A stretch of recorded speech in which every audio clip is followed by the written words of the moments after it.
some of the individual displays out there today was really quite bad. Irene, good night, Irene. Irene, good night. Good night, Irene. Good night, Irene. I'll see you in my dreams. Hello, my loves. Look at this. I'm back. I can't believe it. It's been a very long time. I mean, the last game was the Peterborough game. I mean, since then I've been ill twice. The missus has been ill twice. The little boy's been ill. Absolutely everything's going on. But look at this. The return of Joshy seems to have brought the return of nice weather. I am buzzing now for that spring weather. Just a t-shirt, maybe a light jumper, kind of not all just stacked up, hoods up. And it's match day. The Gas take on the Millers. Bristol Rovers versus Rotherham United. And as always, you're coming with me. Let's get it.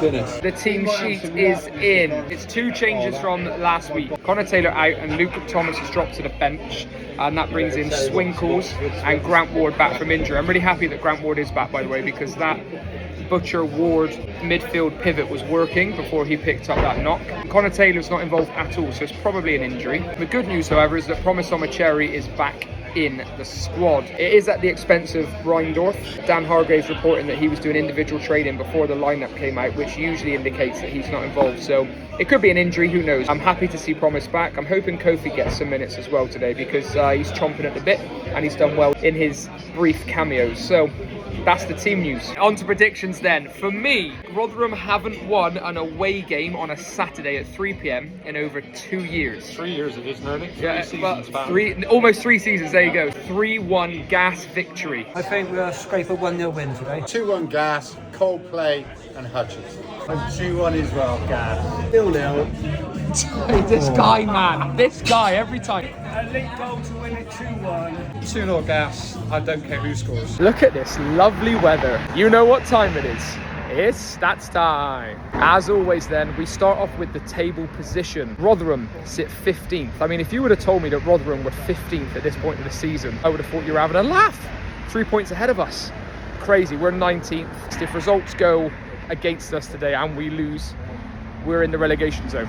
But if results go for us and we win, we could be 6 points clear from the drop. I mean, this is a big game. On screen now then, Gas's last 5 games. I mean, talk about inconsistent. We're good at home and then we go away, lose back-to-back games. And the annoying thing about that Northampton game is that we actually went 1-0 up.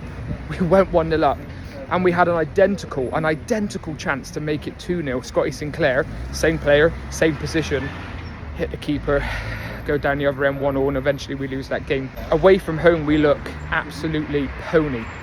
But at home, we just look like we won it. So I'm hoping we see the same today, because at this point, 14 games left, every game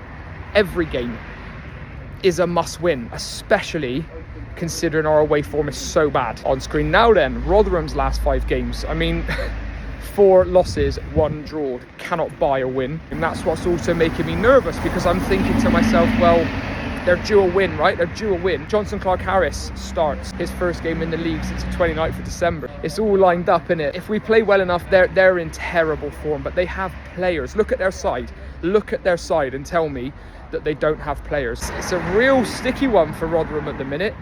You know, big old Steve Evans, he ain't getting them playing. If any of you are wondering where Charlie is, by the way, he didn't charge his scooter, so he couldn't come and join me. We're without the Hainer today.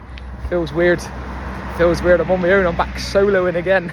Rovers haven't actually kept a clean sheet in 9 games, but then Rotherham have only scored 2 in their last 5. Strangely enough, out of the last 9 games, Rovers have won 5. We've won 5 out of the last 9 games against Rotherham. That's weird. I mean, are we a bogey side for them? I bloody hope so. On average, Bristol Rovers score 1.03 goals a game and concede 1.56 per game. Rotherham score 1.09 goals per game and concede 1.19 per game. On to the danger men then. For me, I am feeling Ruel Sotirio is my danger man. Why not? Let's be different. Lots of energy. Again, I feel like every time he plays, he has a point to prove, considering, you know, what he did last season and also apparently the reported wages he's on. He needs to click. He needs to get firing. And he's good at home. He's been playing well at home. And danger man for Rotherham. I mean, there's no surprise really who I'm going to go with. And purely because of nostalgia and just and just vibes, it's going to be Johnson Clark-Harris. He might get one. He might get the one in my 3-1 win. Because I'm hoping that's right. Please, Gas, come on. Just to shout out, Bad Dog Embroidery and Print. This is where I got this hoodie from and where my dad got his t-shirt from as well. Their aim is to offer Gasheads an alternative to the club shop by making bespoke merchandise. And actually what they're doing there is making some really, really nice and good quality stuff as well. Sean and the lads were kind enough to gift me this and my dad's t-shirt for free. Guys, please support them. Go and show them some love. They've got a whole range of stuff. I've got my eyes on the hoodie that he was wearing. The black hoodie with the little 1883 embroidered there in white text. Oh, that looked mustard. Guys, go and support them. And Sean and the guys, thank you very much. Big up yourselves and up the gas. Anyway, that's enough talking from me. I'm excited. Look at the weather. I'm excited. It's been so long. Let's get to the mem.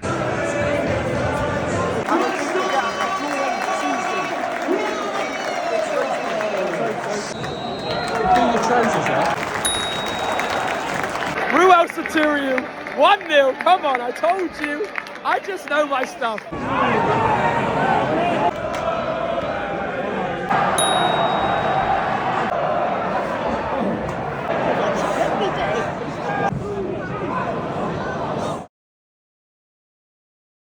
Half time here at the Mem. I have to speak loud because of,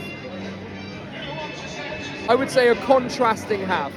We have moments of like, oh my God, we look good. Like moments that we look like we can really turn it on. And then some really, really sloppy moments as well. Sotirio, unbelievable. He's playing out of his mind. Every time he picks up the ball, he's dangerous. He's getting fans off seats. Hutchinson so far has been hit and miss. Like, he's created a few nice opportunities, but he absolutely scuffs this line. He has a good chance to make it 2-1 at the time, I think it was. Butcher as well, he's had his moments. Like, he's not having his best game for Rovers. Grant Ward, he's been an option. He's been an option every single time. And Sil Swinkles as well, I've been impressed with. Jack Hunt looks good. This is what I mean. We've had a few good moments. Chrissy Martin's running the line well, but we're 1-1. They're nothing special, but neither are we. This music is loud. So yeah, I hope you heard that. But listen, I'll see you at full time.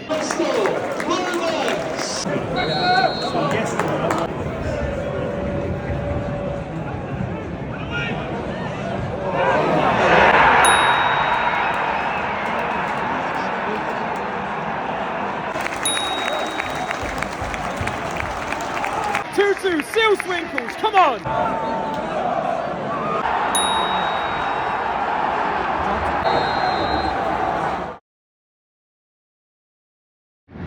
Full time here at the Mem. That was absolutely dreadful, that second half. Maybe I'm just caught up in the feeling because, listen, we played some nice things at nice points or whatever, it doesn't matter. The decision for LT there to take him down, and it was Nombe as well, he took Nombe down, wins a needless foul in the 92nd minute. You give Powell a chance to put a ball in the box with his left peg, and what happens? We go 3-2 down. It's just so frustrating because he also got the assist for the second goal as well for Swinkles, and I could see it afterwards. He was absolutely gutted. There's no excusing the defending either. The defending, the goalkeeping for that third goal was very, very poor. Some of the individual displays out there today was really, really quite bad. You know, if Butcher's having a bad game, then we're not playing great. Hutchinson hit and miss as well. He had moments, but he also had some really poor moments as well. Sinclair, I mean, very, very poor. It's just frustrating. I mean, we're only lucky because Burton drew at Mansfield that we're not in the relegation zone. We're now 2 points above the relegation zone. I have no positive words to say about those last 5-10 minutes. I mean, the second half in general was poor. Absolutely just, oh my God, man. They hadn't won in like 2 seasons, 3 years, whatever it is, away from home. And then we have to watch those scenes. Unacceptable. And we're really going to see what these players are made of now. We've got Shrewsbury on Tuesday away. We still got Exeter and Crawley. We've got chances to pick up points and pull away from it, but Peterborough won again. Oh my God, man. Yeah, like, follow, share, do what you need to do, and yeah, see you in the next one at the Gas.